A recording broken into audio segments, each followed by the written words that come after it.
ಭಾರತ ಸರ್ಕಾರದ ಮಹತ್ವಾಕಾಂಕ್ಷೆಯ ರಾಷ್ಟ್ರೀಯ ಜನಗಣತಿ ಏಪ್ರಿಲ್ 1ರಿಂದ ಚಾಲನೆ. ಚಿಂತಾಮಣಿ.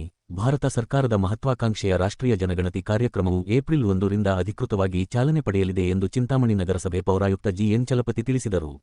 ನಗರಸಭೆಯಲ್ಲಿ ಸೋಮವಾರ ಕರೆದಿದ್ದ ಪತ್ರಿಕಾಗೋಷ್ಠಿಯಲ್ಲಿ ಮಾತನಾಡಿ, ಜನಗಣತಿ ಪ್ರಕ್ರಿಯೆಯನ್ನು ಸುಗಮವಾಗಿ ನಡೆಸಲು ಈಗಾಗಲೇ ಎಲ್ಲಾ ಸಿದ್ಧತೆಗಳನ್ನು ಮಾಡಿಕೊಳ್ಳಲಾಗಿದೆ. ಗಣತಿ ಕಾರ್ಯಕ್ಕೆ ನಗರ, ಪ್ರದೇಶ ಮತ್ತು ಗ್ರಾಮಾಂತರ ಎಂದು ವಿಭಜಿಸಲಾಗಿದೆ. ನಗರಕ್ಕೆ ಪೌರಾಯುಕ್ತರು ಹಾಗೂ ಗ್ರಾಮಾಂತರಕ್ಕೆ ತಹಶೀಲ್ದಾರ್ ಮುಖ್ಯಸ್ಥರಾಗಿರುತ್ತಾರೆ ಎಂದರು. ಏಪ್ರಿಲ್ 1ರಿಂದ ಏಪ್ರಿಲ್ 15ರವರೆಗೆ ಸಾರ್ವಜನಿಕರು ಸ್ವಯಂ ಘೋಷಿತವಾಗಿ ಮಾಹಿತಿ ನೀಡಲು ಅವಕಾಶವಿದೆ. ಸಾರ್ವಜನಿಕರು act.census.gov.in ಪೋರ್ಟಲ್ಗೆ ಲಾಗಿನ್ ಆಗಿ ತಮ್ಮ ಕುಟುಂಬದ ವಿವರಗಳನ್ನು ದಾಖಲಿಸಬಹುದು. 15ರ ನಂತರ BLO ಹಾಗೂ ಗಣತಿದಾರ ಪ್ರತಿ ಮನೆಗೆ ಭೇಟಿ ನೀಡಿ ಮಾಹಿತಿ ಸಂಗ್ರಹಿಸಲಿದ್ದಾರೆ. 200 ಮನೆಗಳಿಗೆ ಒಂದೊಂದು ಬ್ಲಾಕ್ನಂತೆ 140 ಬ್ಲಾಕ್ಗಳನ್ನು ಸ್ಥಾಪಿಸಲಾಗಿದೆ. ನಗರದ ಪ್ರತಿ ಬ್ಲಾಕ್ಗೆ ಒಬ್ಬರಂತೆ ಒಟ್ಟು 140 BLOಗಳನ್ನು ಈ ಕಾರ್ಯಕ್ಕೆ ನಿಯೋಜಿಸಲಾಗಿದೆ ಎಂದು ಮಾಹಿತಿ ನೀಡಿದರು. ಜನಗಣತಿಗಾಗಿ ಸಾರ್ವಜನಿಕರು ನೀಡುವ ಮಾಹಿತಿಯು ಅತ್ಯಂತ ಗೌಪ್ಯವಾಗಿರುತ್ತದೆ. ಮಾಹಿತಿಯನ್ನು ಯಾವುದೇ ತನಿಖಾ ಸಂಸ್ಥೆಗಳಿಗಾಗಲಿ ಅಥವಾ ಇತರ ಉದ್ದೇಶಗಳಿಗಾಗಲಿ ಬಳಸಲಾಗುವುದಿಲ್ಲ.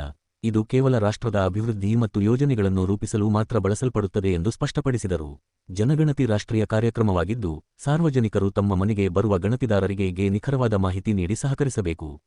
ಗಣತಿದಾರರಿಗೆ ಐಡಿ ಕಾರ್ಡ್ ಹೊಂದಿರುತ್ತಾರೆ.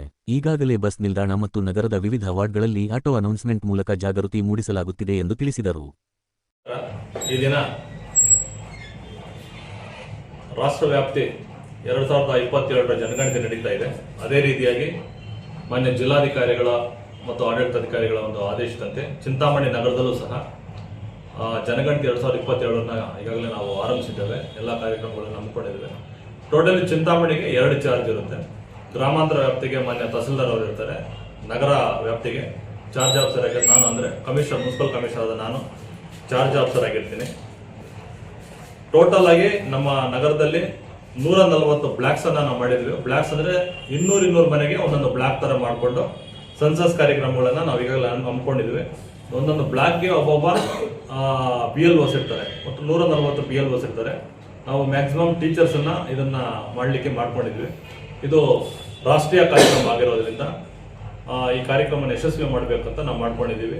ಈಗಾಗಲೇ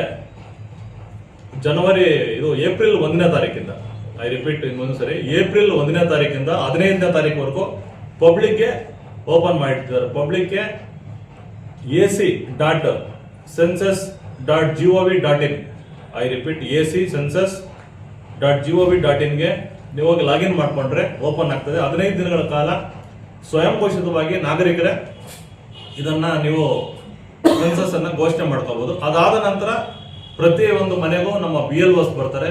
ಅವರಿಗೆ ಐಡೆಂಟಿ ಕಾರ್ಡ್ ಇರ್ತದೆ. ಬಂದ ಮೇಲೆ ಎಲ್ಲರೂ ನಾಗರಿಕರು ದಯವಿಟ್ಟು ಈ ಜನಗಣತಿ ಇದರಲ್ಲಿ ನೀವು ಭಾಗವಹಿಸಬೇಕು. ನೀವು ಕೊಡುವಂತ ಮಾಹಿತಿಗಳನ್ನ ಯಾವುದೇ ರೀತಿ ಇನ್ವೆಸ್ಟಿಗೇಷನ್ಗಾಗಲಿ ಬೇರೆದಕ್ಕಾಗಲಿ ನಾವು ಶೇರ್ ಮಾಡೋದಿಲ್ಲ, ಗೌಪ್ಯವಾಗಿಡ್ತೀವಿ. ಆದ್ರಿಂದ ಪ್ರತಿಯೊಬ್ಬರು ಸಹ ಈ ಒಂದು ಜನಕಲ್ಯಾಣ ಭಾರತ ಸರ್ಕಾರದ ಒಂದು ಜನಹಿತಕ್ಕಾಗಿ ಜಾರಿಯಾಗಿರುವಂತಹ ಒಂದು ಕಾರ್ಯಕ್ರಮವನ್ನ ಯಶಸ್ವಿಗೊಳಿಸಬೇಕು. ಮನೆಗೆ ಬಂದಂತ ಸಂದರ್ಭದಲ್ಲಿ ಪ್ರತಿಯೊಬ್ಬರು ಸಹ ಜವಾಬ್ದಾರಿಯಿಂದ ಮಾಹಿತಿಯನ್ನು ನೀಡಬೇಕಾಗ್ತದೆ. ಯಾಕಂದ್ರೆ ಇದು ರಾಷ್ಟ್ರೀಯ ಒಂದು ಕಾರ್ಯಕ್ರಮ ಆಗಿರೋದ್ರಿಂದ ಇದು ಎಲ್ಲರೂ ಸಹ ಇದರಲ್ಲಿ ಭಾಗಿಯಾಗಿ ಕೈ ಜೋಡಿಸಬೇಕು ಅಂತ ನಾನು ಮತ್ತೊಮ್ಮೆ ಎಲ್ಲರನ್ನೂ ಮನವಿ ಮಾಡ್ತಾ ಈ ಒಂದು ರಾಷ್ಟ್ರೀಯ ಕಾರ್ಯಕ್ರಮದಲ್ಲಿ ಭಾಗವಹಿಸಿ ಯಶಸ್ವಿಗೊಳಿಸಬೇಕು. ಭಾರತ ಸರ್ಕಾರದಲ್ಲಿ ನಡೆದಿರುವ ಕಾರ್ಯಕ್ರಮವನ್ನು ಕರ್ನಾಟಕದಾದ್ಯಂತ ಮಾಡಿಕೊಂಡಿದ್ದಾರೆ. ಮಾನ್ಯ ಜಿಲ್ಲಾಧಿಕಾರಿಗಳ ಆದೇಶದಂತೆ ನಮ್ಮ ನಗರದಲ್ಲೂ ಸಹ ನಾವು ಏಪ್ರಿಲ್ 1ನೇ ತಾರೀಕಿಂದ ಈ ಕಾರ್ಯಕ್ರಮ ನಂಬಿಕೊಂಡಿದ್ದೇವೆ. ಎಲ್ಲರೂ ಸಹ ಜನಗಣತಿಯಲ್ಲಿ ಭಾಗವಹಿಸಿ ಮಾಹಿತಿ ನೀಡಬೇಕಂತ ಎಲ್ಲರೆಲ್ಲ ನಾಗರಿಕರಲ್ಲಿ ನಾನು ಚಿಂತಾಮಣಿ ನಗರದ ನಾಗರಿಕರಲ್ಲಿ ಮನವಿ ಮಾಡ್ತೇನೆ. ಜಿಲ್ಲಾಧಿಕಾರಿಗಳ ಪೋರ್ಟಲ್ ಓಪನ್ ಮಾಡಿದ ತಕ್ಷಣ ಅಲ್ಲಿ ಕೇಳುತ್ತೆ ಎಷ್ಟು ಮನೆ ಇದಾವೆ, ಎಷ್ಟು ಜನ ಇದ್ದಾರೆ, ವಯಸ್ಸೆಷ್ಟು, ಅವರು ಕಂಪ್ಲೀಟ್ ಅದ್ರ ಡಾಟಾನೇ ಬರುತ್ತೆ. ಇಷ್ಟೊಂದು ಪ್ರೋಗ್ರಾಮ್ ಬರ್ತವೆ, ನಿಮ್ಗೆ ಅದು ಗೊತ್ತಾಗ್ತದೆ. ಆಗಲಿಲ್ಲ ಅಂತ ಪಕ್ಷದಲ್ಲಿ ನೆಕ್ಸ್ಟ್ ನಾವೇನು ಏಪ್ರಿಲ್ 15ನೇ ತಾರೀಕಿಂದ ನಂತರ ನಮ್ಮ BLOs ಮಾಹಿತಿ ರೆಡಿ ಮಾಡ್ತಾ ಇರ್ತಾರೆ. ಅದ್ರ ಪ್ರಕಾರ ಕ್ವಶನ್ಸ್ ಇರ್ತವೆ, ಜಸ್ಟ್ ಆನ್ಸರ್ ಮಾಡೋದು. ಈ ಮಾಹಿತಿಯನ್ನು ಯಾವುದೇ ಕಾರಣಕ್ಕಾಗಲಿ ಯಾವುದೇ ಕಾರ್ಯಕ್ರಮಗಳಿಗೆ ಉಪಯೋಗಿಸೋದಿಲ್ಲ, ಯಾವುದೇ ಇನ್ವೆಸ್ಟಿಗೇಷನ್ ಏಜೆನ್ಸಿ ಕೊಡೋದಿಲ್ಲ, ಬೇರೆ ಯಾವುದಕ್ಕೂ ನಾವು ಇದು ಉಪಯೋಗಿಸೋದಿಲ್ಲ.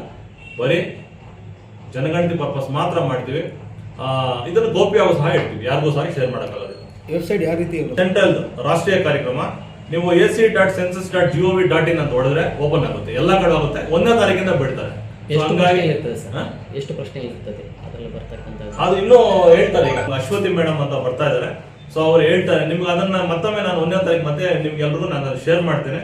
ನಮ್ಮ ಫ್ಲೆಕ್ಸ್ ಏನಿದೆ ಒಳಗಡೆ ಎಲ್ಲ ನಾವು ಅನೌನ್ಸ್ಮೆಂಟ್ ಮಾಡ್ತಾ ಇದೀವಿ. ಎಲ್ಲಾ ಕಡೆನೂ ಇವಾಗಲೂ ಗೌರ್ಮೆಂಟ್ ಬಸ್ ಸ್ಟ್ಯಾಂಡ್ ಅನ್ನು ಅನೌನ್ಸ್ ಮಾಡ್ಲಿಕ್ಕೆ ಮಾಡಿದೀವಿ. ಈಗಾಗಲೇ ಪ್ರತಿ ಒಂದು ನಗರ ವ್ಯಾಪ್ತಿಯಲ್ಲಿರುವಂತ ಪ್ರತಿ ವಾರ್ಡ್ ಅಲ್ಲೂ ನಾವು ಆಟೋ ಅನೌನ್ಸ್ಮೆಂಟ್ ಮಾಡ್ತಾ ಇದೀವಿ. ಹಂಗಾಗಿ ಸಹಕರಿಸಿ. ಏನಾದರೂ ಮಾಹಿತಿ ಇದ್ರೆ ನಾನು ಚಾರ್ಜ್ ಆಫೀಸರ್ ಇರ್ತೀನಿ, ತಹಸೀಲ್ದಾರ್ ಅವರು ರೂರಲ್ ಚಾರ್ಜ್ ಆಫೀಸರ್ ಇರ್ತಾರೆ. ನೀವು ಬಂದು ಇಲ್ಲಿ ಮಾಹಿತಿಯನ್ನು ನೇರವಾಗಿ ಪಡ್ಕೋಬಹುದು. ಇದು ಸಂಬಂಧಪಟ್ಟಿದ್ದು ಮುಗಿತು.